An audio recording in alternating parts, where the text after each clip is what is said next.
when I went to college, I went to Western State College. Now, some of you are familiar with it. Yeah. And of course, it has a nickname, or at least it did when I went. Do you know what the nickname is? No, please enlighten me. Wasted State College. Because it's a college right by a ski area, and a lot of people went there to ski and get a degree in their spare time, right? So that's where I went. And I got to be honest, when I went to college, there wasn't a choice. In our family, you're going to college. It's just a matter of which one you pick. It was a mandate, whether you're ready or not. And I really wasn't ready. I mean, I was more of a follower in life. I just went wherever the crowd was. And, I was a middle child. I was always kind of deflected by the first group and always kind of in the middle. And it was a very comfortable place. Nobody noticed.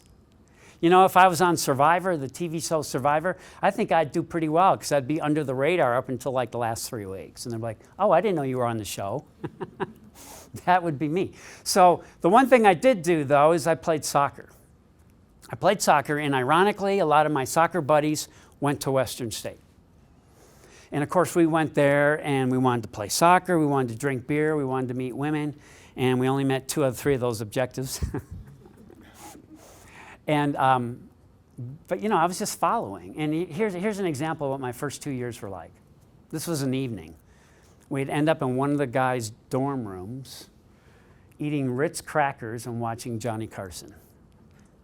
Was that cool or what? I mean, that was my first 2 years. And I graduated with a 2.0 GPA. I mean, I didn't graduate. I had a, boy, I would have been in big trouble.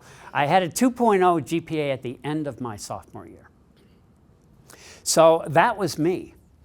Now, in the Leading From Within program, we work in the evenings. And the first evening, we do an activity called Defining Moments, where you have an opportunity to identify 1 or 2 defining moments that had such an impact on you that they, in a way, changed your life.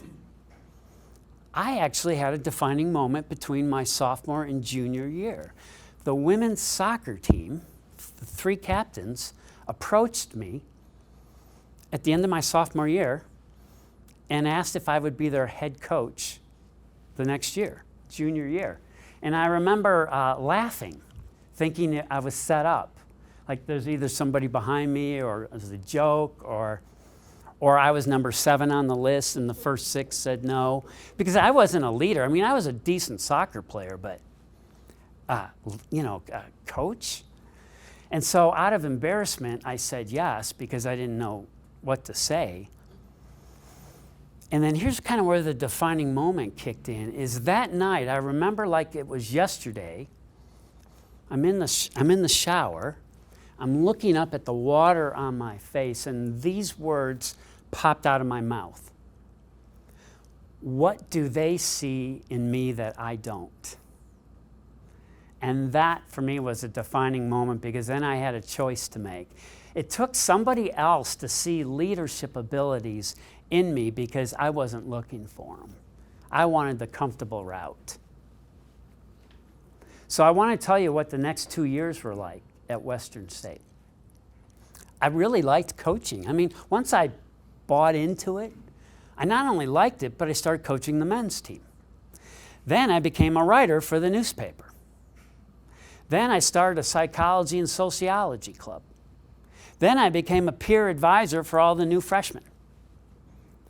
In my senior year, I got elected student body president. Keep in mind, all those activities meant I had no time to study. So here's my real GPA when I graduated. So all you math people may want to think about this. I graduated with a 2.95. So what did that mean for my last 2 years? You got A's. All A's, 1 B. And I didn't have time to study. So my question to you is, how do you explain that? What happened? Because it looks like 2 different people from the outside.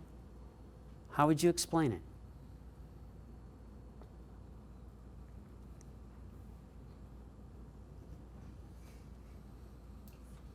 And feel free to share. Lots of times the more you have to do, the more you get Okay, yeah, so the more you have to do, the more you get done, certainly. So I built up some confidence because of these different roles I was taking. Increased sense of responsibility. Definitely increased sense of responsibility. Found a purpose. Found a purpose. Yeah. That's really what happened. That's what that moment in the shower pointed out to me is, you know, the sidewalk's moving. I can either get on it or continue to stay off of it. But my choice was right there where I never saw the choice before. The way I would define it is the difference between context and content. You see, context or content is all the classes you take. You know, biology 101, chemistry, all the things that, and you know, you are probably like me, you're sitting there like, what does this have to do with anything that I'm going to do? Of course, I didn't know what I was going to do, but taking all these classes that didn't mean anything to me. So as a result, my motivation was moderate at best. But that night in the shower, all of a sudden, I developed a context, a bigger picture, which I didn't have. And the context is that I'm a leader. I can be a leader. I can lead people. I can lead myself and be a role model. And all those other things you said became involved with it. And all of a sudden, I kind of had a purpose.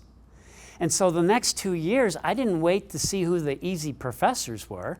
I didn't look for the class that didn't start until 11 so I could sleep in. I'm like, who's the teacher? What are they teaching? What have you heard about them? I mean, like I'm picking teachers totally different. And I didn't even realize I was doing it because now I wanted something. And I knew what I wanted and I was driven. And it was a totally different level of energy. Does that tie in the customer service? You bet it does. Because unless somebody actually owns the customer service and sees the purpose and they're all in it, they're either acting or they're authentic in that moment. And so I think part of our job is to make sure they have an opportunity to really define that for themselves.